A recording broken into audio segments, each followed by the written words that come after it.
Hey everyone, Jake here, alone. The paperwork's completed and Russ is off the show.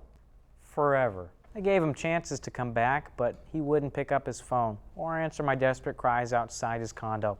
So yeah, glad you all returned to a show without Russ. I know I wouldn't. It was a joke. Besides, they gave me a pudding cup and old Garf here to get back on set. Who needs Russ again? Butterscotch. It's one of Russ's favorite flavors.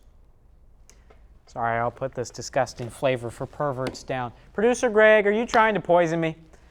What weirdo likes butterscotch, am I right? At least he's not here to muck up this week's episode.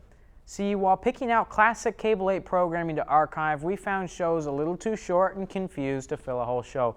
But Russ and I, well, mostly I, saw moments of potential in these shows, so I rounded them up and placed them on this Potpourri episode while Russ gawked with his dumb face. Using my acute senses and mastery of timing, I've made the best clips possible. My pudding! Old Garf! No! Sorry folks, I've got another pudding here. And producer Greg promised me we'd watch Minions this weekend, so I'm feeling better now. Anyway, here's our first Potpourri clip.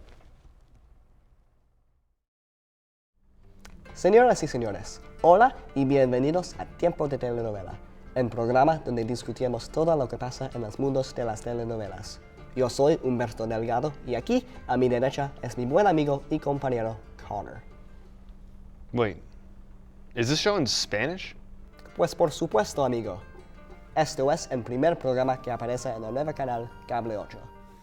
Is this a joke? I don't even speak Spanish. No te preocupes, amigo. Lo puedo enseñar. Es una lengua facilísima. I don't know what you're saying. Cálmate, Connor. No hay razón por qué ser enojado. Nothing. Marisol, ¿qué haces aquí? ¿Yo? ¿Qué haces tú? Suponía que esto era nuestro programa. Entonces, ¿qué haces con ese americano? If someone could please explain to me what's going on, I'd really appreciate it. Cállate, Connor. Marisol, no puedo explicar. ¿No es lo que parece? No, Humberto, no quiero escuchar ninguna de tus escuchas. Marisol, por favor. No entiendo cómo puedes totalmente sí, Humberto. Y cuando estoy embarazada con tu hijo. ¿Qué? No puede ser. Sí, Humberto, en 8 meses serás papá. No. No es posible. No puede ser. ¡Ay! ¡Mi corazón!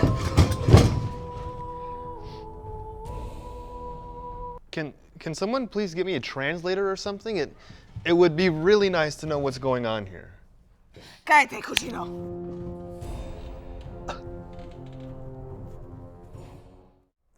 I'm so excited, folks. Cable 8 said they're bringing a replacement on the show. They even told me it's someone who looks just like Russ, just to ease the transition, everyone.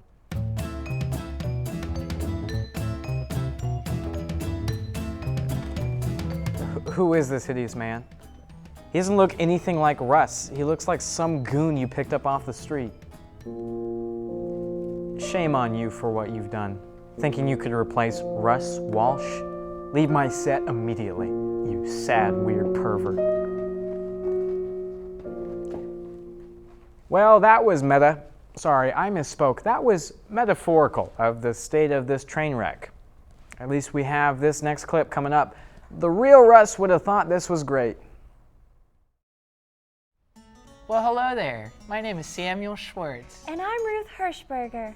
Thank you for joining us on Amish Anonymous, the premier show for former Amish. This week we'll be discussing some ways to hide your Amish habits from your friends and community. We'll tell you all about how to hide your horses and embrace social security. And how to get along with the Mennonites and their pacifism and their stupid hairnets. Samuel Schwartz, Father Jonas would not be so proud of you for speaking ill of the Mennonites on the television. Well, you know, the Mennonites don't know nothing. Ask them what the difference is between a longboard and a skateboard. They couldn't tell you. They don't even know what Mountain Dew Code Red is. Hush, Samuel. We also wanted to introduce a new invention called I Can't Believe It's Not Butter. Ruth, please. I most definitely can't believe it's not butter. It's yellow as the mold that grew under Gregory's porch. Oh, hush you. You see, folks, instead of making your own butter at home, you can take a car or horse to the store and buy some of this delicious not butter. Ruth, there's nothing delicious about this not butter. It tastes like old Uncle Jebediah's sour cream. All this talk about cars and fake butter is making you upset. Why don't we take our first caller on the show? Hello, it's Bulk. Hello, Bulk. What can we do for you? Well, I was trying to make some butter at home in my kitchen, but it didn't turn out so well. I don't imagine it could be much worse than this here detritus. What did you use to make it? Well, I heated up some milk and then cracked an egg over it and put in 4 yellow crayons. Bulk, that's not how you make butter. Oh yeah, I forgot the Crisco. Well, I better go. My mom's yelling from the kitchen. Right. Okay. Next caller. You're on Amish Anonymous. Hey guys, you locked me out.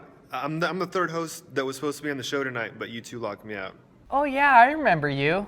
You were wearing that turtleneck with the horses on it, weren't you? Yeah, it's me. Why did you lock me out? Well, hold on there. What's your name again? And what's that thing on your head? It's Connor, and this is just a beanie. You think you could fool Samuel? By my wrath, I ban you, good sir. Why'd you ban him? It's that sort of fervor that frightens common folk. You saw his hairnet, Ruth. He was a gosh darn Mennonite trying to take over my show. Don't only women wear their hairnets? I tried to Google that, but I couldn't find a Google at the supermarket. Only this not butter and fearsome rage. Samuel, it's okay. Think happy thoughts like Grammy's apple butter or your Matchbox car collection. Sorry, Ruth. I lost my temper. Thinking about my Matchbox car collection, though, it calms me to my boots. How do we live without those little automobiles? I couldn't tell you, Samuel. Anyway, join us for our next segment where we'll weigh the pros and cons of indoor plumbing versus outhouses. That's a tough one, Ruth. As nostalgic as the smell of an outhouse is, a bad spider can really ruin your visit. But also, I could tell you how many times I've had my hands stuck in the toilet. I hear you on the spider thing, Samuel. Join us then, folks. We'll be back in a minute.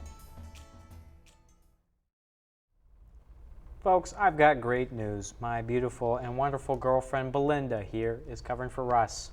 I got a call that Jake was having a hard time, so I thought I'd help him out. Thanks, sweetie, but you're not looking the co-host part. What do you mean? Well, put on this shirt, okay? And next, put on these glasses. Sure. Okay, now tie your hair back so it looks shorter. Jake, you're just trying to turn me into Russ. I can't live like this anymore. Belinda, that's crazy. You keep trying to get me to talk about anime figures and public access TV with you, and I saw that you changed my name to Girl Russ in your contacts. That's a pneumatic device. No, Jake, you're thinking of a mnemonic device. But our relationship is a pneumatic device, Jake. It's an empty vacuum where you're sucking all of the life out of me. That was a little too clever to be a Russ line. We need to break up, Jake. Oh, okay. Okay? That's it? After we toured Europe? You were in my room when my grandfather passed away. Yeah, that was fun. Are you staying around, Russ? I mean, Barusta. I meant Girl Russ, my bad. Jake, you're gone. Belinda, wait. I need the glasses and the shirt back.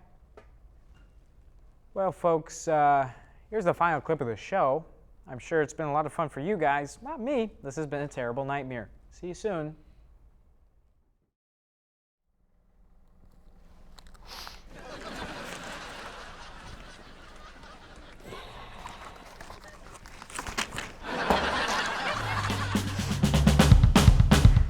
Connor, you're looking down, clown. Why don't you get on up and give me a mile-wide smile?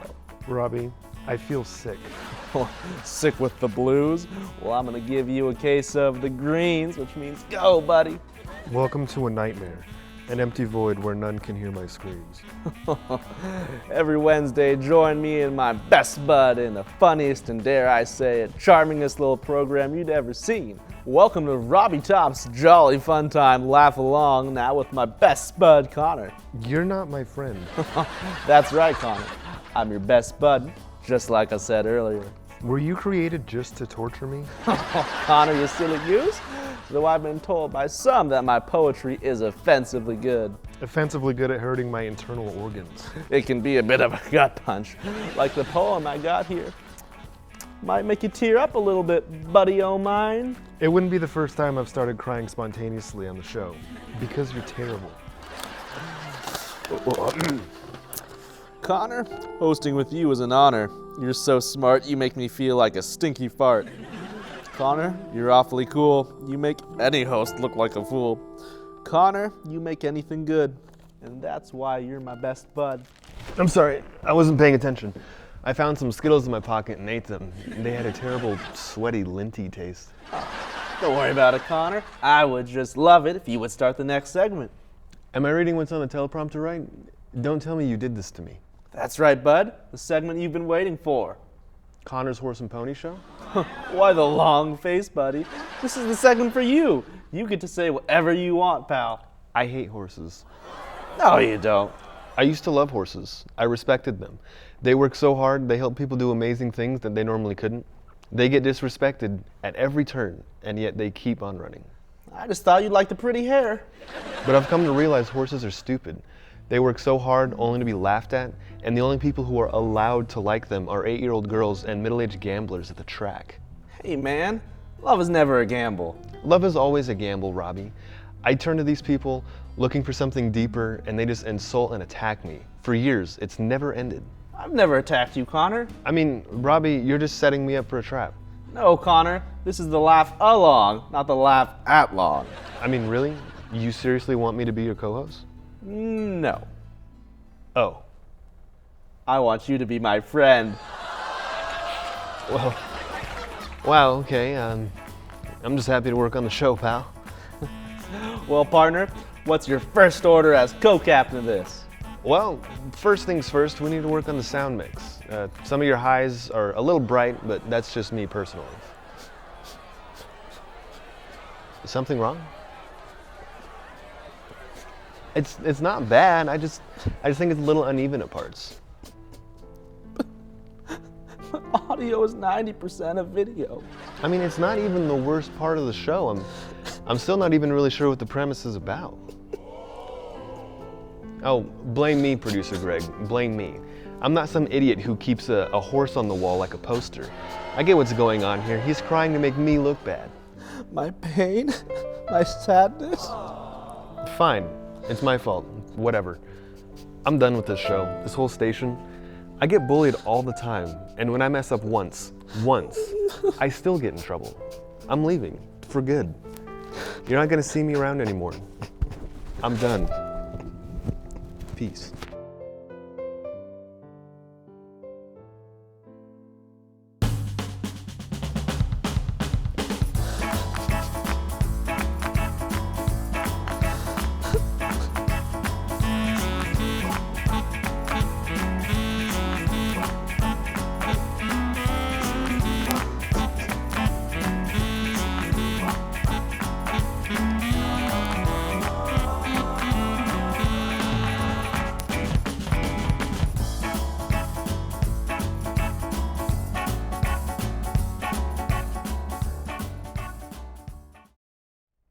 Folks, thanks for joining us on this fun-filled episode.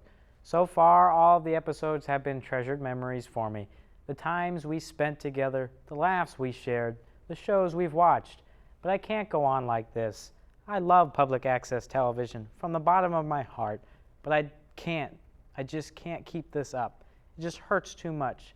That's why, with a heavy heart, I'm ending. The show? Yes, the show. Yeah, is this the show, the Public Access Archival Project? Yes, and I'm ending it. The episode, that's perfect, because I need to talk to you. About what? Who are you? I'm Harmony Deckard, host of Harmony Music Review. Haven't you been checking the Cable 8 staff email chain? I can't say that I have. I've been preoccupied with getting my friend... I mean co-host off the show. Lucius Stranglemangler, the director of Cable 8, is threatening to shut down the 58-hour straight telethon to finance the station if we don't have a new host every 14 minutes and 30 seconds. That's an oddly specific number. We're short literally one host, Jake, and you're the only one who can save us. I don't know, Harmony. I'm going through a really hard time. I don't know if I can do it. Jake, don't do this for me or yourself. Don't do it for the children or anyone at all. Do it for public access. Do it for television. If there's anyone who should understand that, it's you. And this here is my dear friend, Russ Walsh. Hello.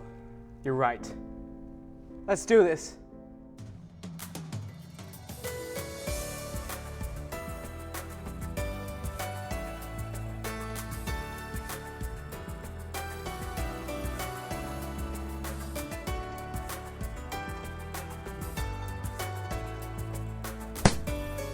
Like a poster.